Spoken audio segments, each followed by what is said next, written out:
Olá, pessoal do sétimo ano, tudo bem? Pessoal, vamos terminar então essa parte 2, a última parte do capítulo 3, que é sobre a saúde pública. Nós vamos da página 307 até a página 313, bem tranquilinho. Vamos lá. Sobre a prevenção de doenças. Deixa eu só transportar isso aqui para cá. Melhor. Nos dois tipos de transmissão de doenças nós já estudamos, aquele que pode ser de forma direta ou de uma forma indireta. O saneamento básico e os cuidados com a higiene pessoal e também do ambiente são fundamentais para a prevenção e também para o tratamento das doenças. Sem falar que o sistema imunológico ele vai atuar defendendo naturalmente os organismos e defendendo o nosso organismo, né? E dessa forma combate o desenvolvimento de doenças. Outra forma de prevenir doenças infecciosas é por meio da vacinação. E esse método tem evitado o surgimento de grandes epidemias e mortes. Então, como que o sistema imunológico atua sobre a prevenção de doenças? É que a gente vai estudar agora. O sistema imunológico, a função dele, ele é responsável por combater os micro-organismos que podem invadir o nosso corpo e nos causar danos ou então graves doenças. E o sistema imunológico ele é formado por órgãos, tecidos e células responsáveis pelo combate a invasores. Aqui é bom falar que não é apenas pelas os glóbulos brancos, não são apenas as células de defesa que vão atuar ali como o sistema imunológico. É um conjunto, tem órgãos, existem tecidos e, claro, também as células que cuidam, né, desse combate. E a defesa do sistema imunológico ela é complexa e ela é desempenhada por diferentes tipos de células que são bem especializadas. A pele e a nossa mucosa são as primeiras barreiras protetoras do organismo e formam uma barreira mecânica contra a entrada de invasores. A nossa pele ela funciona como se fosse um escudo. Quando os homens vão para a guerra e tudo mais, se existe um escudo, é a primeira proteção deles, para depois utilizarem os outros artifícios.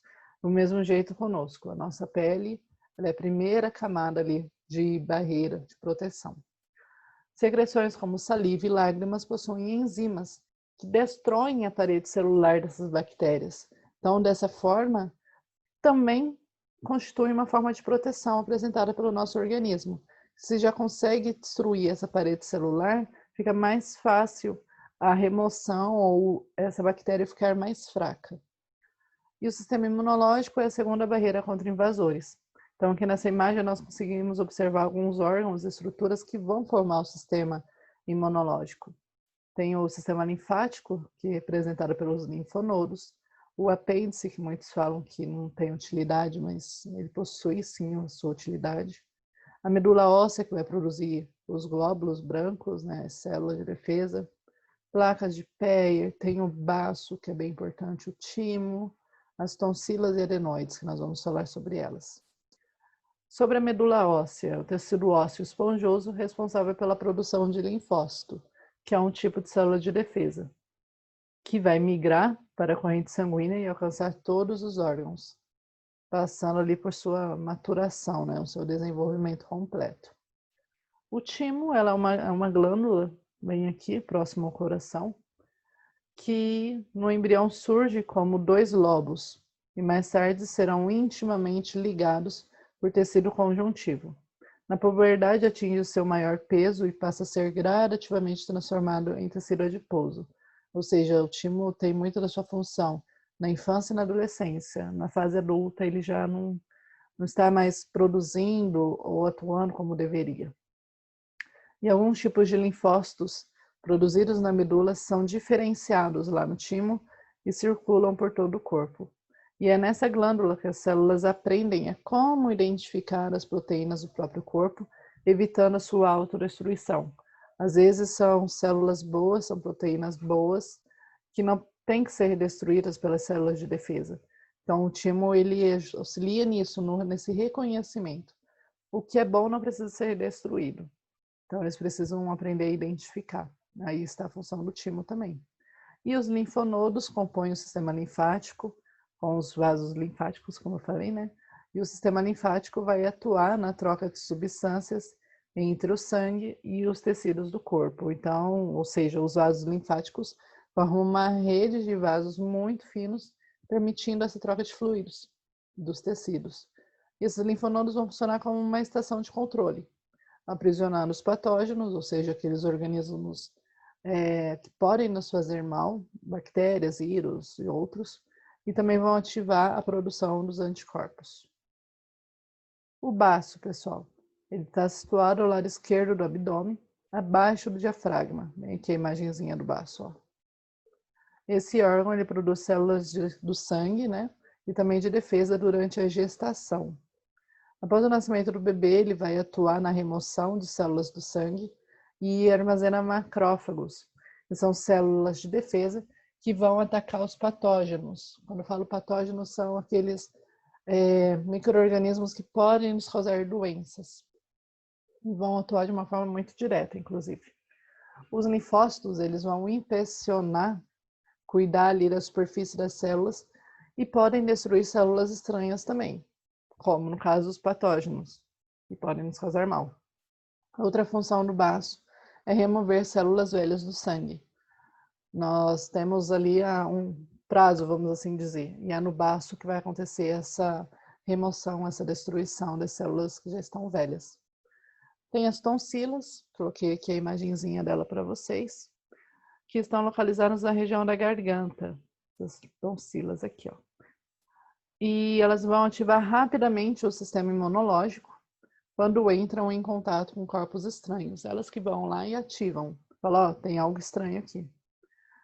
E sobre as células do sistema imunológico, as principais são os macrófagos e os linfócitos. Os macrófagos vão atuar destruindo fisicamente os patógenos. Vocês já até estudaram a questão da fagocitose, lembra? E da diapedese, é sobre isso. E os linfócitos que atuam na produção de anticorpos. Sobre a vacina. A palavra vacina vem lá do latim, né? Do linfovacinos, que o seu termo ali seria de vaca. Porque devido à história da descoberta desse método de prevenção, esse termo passou a designar todo tipo de inóloco, no caso nós chamamos de antígeno, que é um micro-organismo invasor, com capacidade de estimular o sistema imunológico a produzir o quê? Anticorpos contra o causador da doença. As vacinas representam um dos maiores avanços da medicina, porque consistem em estratégias que promovem a imunização. E a vacina é feita de antígenos isolados, e quando eu digo antígenos, é o próprio micro-organismo causador da doença. Então, se eu estou falando do vírus da gripe, eles vão colocar partes desse vírus da gripe, porém, de uma forma com que ele esteja atenuado, já está preparado para não nos causar doença, já é um vírus mais enfraquecido. São partes que não vão desencadear toda aquela resposta para ficarmos doentes. Não, é apenas o necessário para ativar a produção de anticorpos. E lá em 1956 ocorreu o primeiro projeto de erradicação global de uma doença, que é a varíola, patrocinado pela Organização Mundial da Saúde. 4 anos depois, a varíola já não era mais encontrada nos países industrializados, e uma organização sólida, em 1977, estabeleceu o primeiro e único episódio de erradicação de uma doença infecciosa humana em escala planetária. E até hoje a vacinação em massa tem possibilitado esse controle da disseminação de várias doenças infecciosas. E aqui a gente deixa e fala da importância da vacinação, tá? Então, o que acontece aqui? No momento da vacinação, eles vão colocar um antígeno dessa doença. Então, no caso da gripe, vão colocar vírus, partes do vírus influenza, o que causa a gripe em si. Mas é de uma forma muito mais fraca, não vai nos causar doença. É apenas o necessário para ativar ali a produção dos anticorpos. Daí que nós vamos falar como que essas vacinas vão atuar no sistema imunológico. Quando o indivíduo ele recebe pela primeira vez os antígenos presentes em uma vacina, seu corpo vai acabar desencadeando uma resposta imunitária primária, ou seja, está destinada a defender o organismo contra a ação de agentes invasores, como vírus, bactérias, protozoários, vermes ou substâncias estranhas ao organismo. Nessa fase da imunização primária, o organismo ele é estimulado a produzir anticorpos contra o agente infeccioso e também a promover a proliferação de células conhecida como células de memória. E estas permanecem no organismo após a vacinação e proporcionam a imunidade a ele, porque justamente diz o nome, né? É memória. Então, caso entre em contato de novo com esse organismo, tá tudo certo. E o que vai acontecer se o organismo entrar em contato com esse agente infeccioso novamente, contra o qual ele já foi imunizado?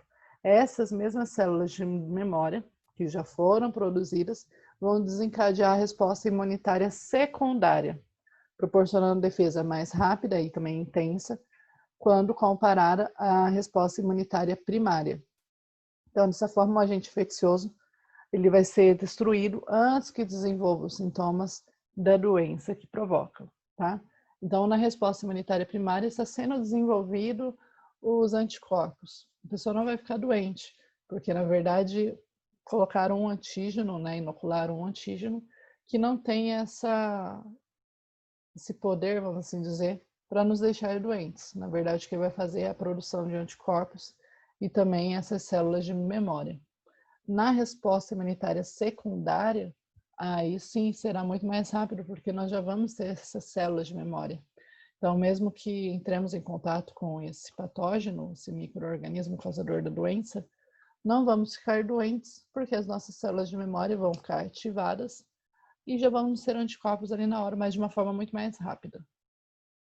Então, como está aqui nesse esquema, quando uma célula B, um linfócito, né, aqui, ele reconhece um antígeno, ele libera proteínas, que são as citocinas, né, para ativar outras células B e formam mais células B produzindo anticorpos específicos, como está aqui, para aquele antígeno. As moléculas de anticorpos formadas pelas células B têm esse formato de Y, que ao reconhecerem um antígeno vão se conectar e os deixam marcados para serem atacados por outros componentes do sistema imunitário, como os fagócitos. No caso de uma segunda infecção pelo mesmo vírus, o ataque a ele será muito mais rápido, porque já existem células B com cópias desse anticorpo. E esse é o principal objetivo da vacinação contra essas células, contra as doenças infecto-contagiosas, que podem causar grandes mortalidades. Quando o indivíduo ele entra em contato com o agente causador de uma doença, ele já está imunizado contra ele, e a resposta do organismo contra esse invasor é muito mais rápida. É o que eles estão buscando, pesquisando e já colocando em prática, né, na formato de teste, com essa vacina para o Covid-19. E sobre a produção das vacinas? Os laboratórios produzem as vacinas com os organismos causadores da doença, porém, eles vão estar enfraquecidos, mortos ou ainda com algum derivado deles, ou seja, fragmentos. E nesse processo eles são injetados geralmente em ovos de galinha para proliferação e passam por um processo de enfraquecimento para não causar as doenças, né, em nós, mantendo, porém, uma estrutura suficiente para estimular a produção de anticorpos e assim atuar na imunização do indivíduo. Desde que a vacina ela foi desenvolvida, existem grandes esforços para que seja cada vez mais eficiente na prevenção de doenças. E sobre o controle das vacinações. Os países como o Brasil mantêm importantes campanhas de vacinação e também da população em si, né, principalmente infantil, protegendo de doenças como a poliomielite, o sarampo, a varíola, a febre amarela e outras. Por isso, é então importante acompanhar o calendário de vacinação divulgado sempre pelo Ministério da Saúde. As doenças erradicadas. Com esse processo de vacinação, várias doenças elas foram erradicadas no nosso país, ou seja, elas já não existem, não circulam e não nos causam mal. Elas podem até existir, mas aqui já existe um controle sobre elas. E entre elas podemos citar a poliomielite, considerada erradicada desde 1990, que não está ali registrando casos. E o sarampo, considerado erradicado em 2000. Já a varíola, ela foi erradicada mundialmente em 1970. O Brasil recebeu em 2016 o certificado de eliminação da circulação do vírus do sarampo, fornecido pela Organização Pan-Americana de Saúde. Porém, com a redução da taxa de vacinação e como alguns vírus ainda estão circulando em outros países, é possível que doenças erradicadas ainda voltem a assolar a população, voltem a circular. Por exemplo, a vacinação contra a poliomielite só atingiu 50% das crianças de 312 municípios do nosso país. E como a poliomielite ainda é uma doença endêmica na Nigéria, no Afeganistão e no Paquistão, existem chances de esses vírus ainda circularem aqui no Brasil e afetarem as crianças que não estão vacinadas. Por isso, a importância da vacinação. Outro exemplo são os casos recentes de sarampo em algumas regiões aqui do Brasil.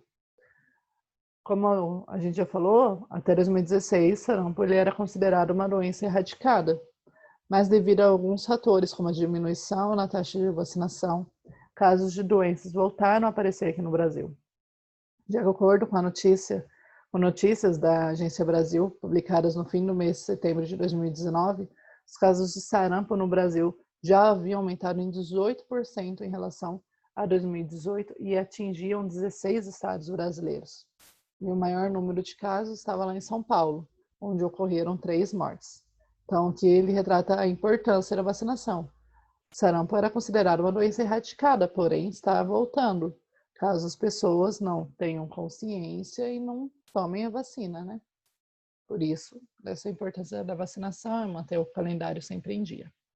Beleza, galera? Então, essa era a nossa aula. Terminamos por aqui, tá bom? Tchau, tchau e até quarta-feira. Beijo!